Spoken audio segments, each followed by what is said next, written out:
दोस्तों, एक और बात हम करना चाहेंगे बिजनेस के संदर्भ में कि आप किसी भी सेक्टर में हो, बिजनेस के किसी भी सेक्टर में हो, थोड़ा सा एक्स्ट्रा जब आप डिलीवर करते हैं तो आप कस्टमर को रिपीट कर लेते हैं, लेकिन थोड़ा सा एक्स्ट्रा डिलीवर करने में आप कमी कर देते हैं तो कस्टमर रिपीट नहीं होता है और आप ये कहते हैं कि हमारी प्रोग्रेस नहीं हो रही है, हमारे धंधे की प्रोग्रेस नहीं हो रही है, हमारी फर्म, दुकान, कंपनी की प्रोग्रेस नहीं हो रही है।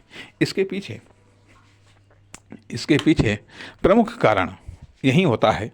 हमने ये अनुभव में पाया है क्योंकि जब हम खुद कस्टमर के रूप में होते हैं तो जहाँ पर हमको कुछ एक्स्ट्रा मिलता है, कुछ एक्स्ट्रा सर्विस, कुछ एक्स्ट्रा वर्क, कुछ एक्स्ट्रा फैसिलिटीज़, कुछ एक्स्ट्रा रिस्पेक्ट, कोई चीज़ एक्स्ट्रा जो कि दूसरों से नहीं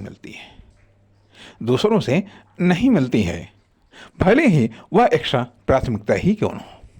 तो स्वाभाविक बात है कि उस एक्स्ट्रा को पाने के लिए हम रिपीट होते हैं।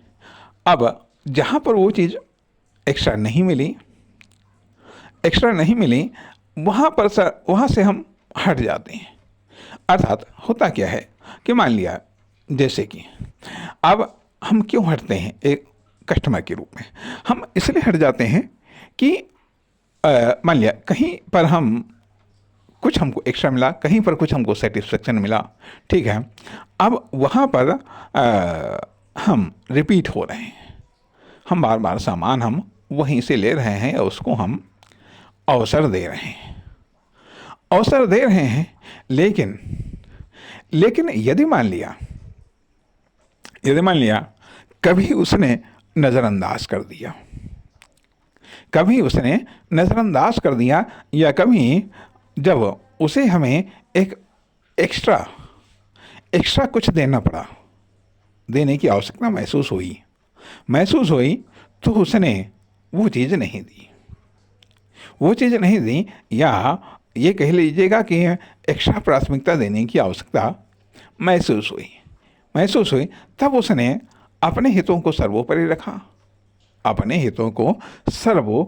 रखा और साइड में कर दिया। तो जब साइड में कर दिया तो स्वाभाविक बात है कि हम दूसरे जगह जाने के लिए बाध्य हो गए, हमको दूसरी जगह जाने के लिए उसने बाध्य कर दिया। अर्थात उसने हमारी आवश्यकता को पूर्ति नहीं की। हालांकि कर सकता था, थोड़ा सा एक्स्ट्रा करके वो कर सकता था, लेकिन नहीं उसने किया। तो अब स्वाभाविक बात है हम दूसरे के पास में गए, दूसरे ने हमको सेटिस्फाइड किया।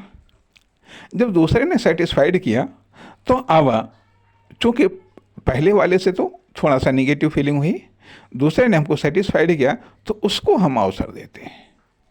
अब उसके पास में हम आने लगे,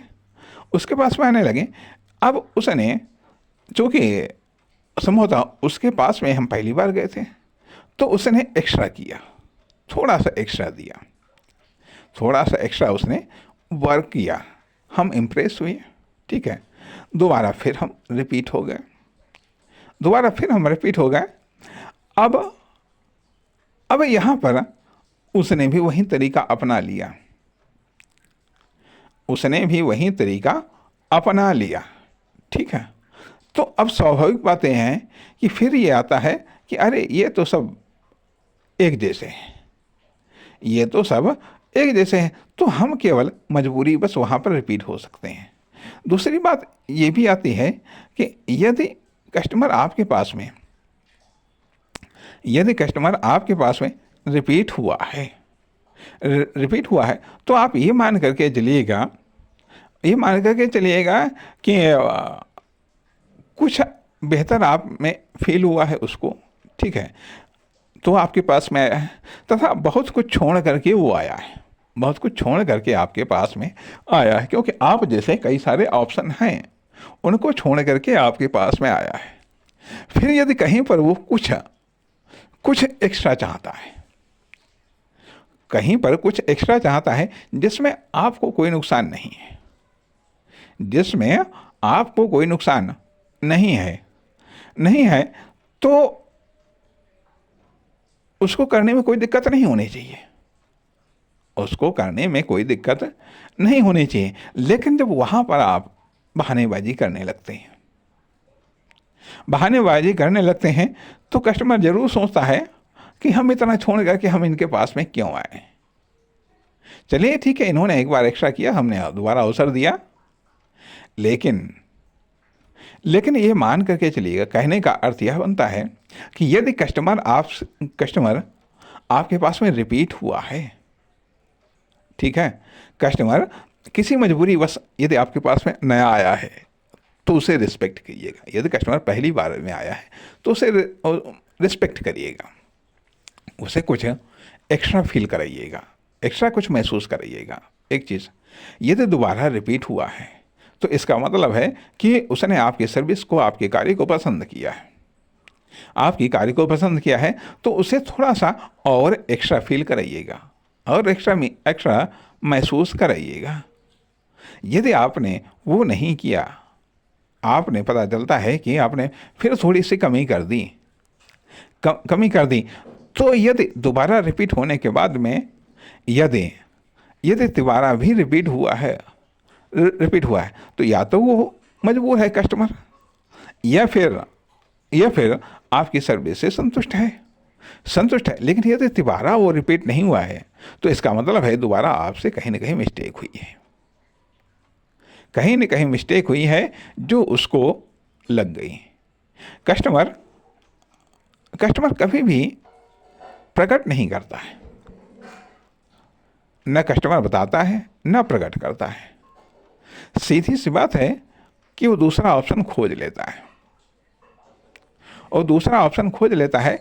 यदि आप सोचेंगे कि कस्टमर के लिए कि कई सारे ऑप्शन हैं, तो आपके लिए भी कई सारे ऑप्शन हो सकते हैं।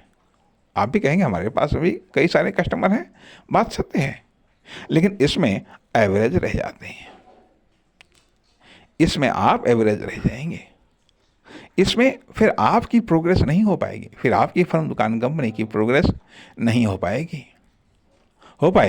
अर्थात इससे कस्टमर का केंद्रीकरण नहीं हो पाएगा, कस्टमर का ध्रुवीकरण नहीं हो पाएगा तो परिणाम आपकी सेल्स एवरेज रह जाएगी, आपकी वैल्यू एवरेज रह जाएगी। और स्पेशल बात यह है कि यदि आपके व्यवहार से एक स्टोरी नहीं बनती है तो आप वायरल नहीं हो पाएंगे। स्टोरी नहीं बनती है तो आप वायरल नहीं हो पाएंगे। जब कस्टमर को ऐसा फील हो कि आपकी एक स्टोरी बन जाए, जब स्टोरी बन जाए तभी कस्टमर कहेगा, तभी यह एक ब्रांडिंग या एक वायरल मार्केटिंग होगी या एक फ्री मार्केटिंग होगी जो आपको नए कस्टमर को या नई डिमांड को आकर्षित करेगी।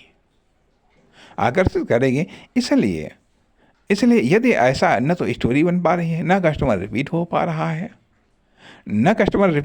रहा, अर्थात ऐसा कुछ आप नहीं कर पा रहे हैं जिससे कस्टमर रिपीट हो, या कस्टमर के लिए आपकी कोई स्टोरी बन पाए या एग्जाम्पल बन पाए या अलग हट करके आप साबित हो पाए, तो विशेष प्रगति नहीं होगी, वो तो नॉर्मल प्रगति होगी।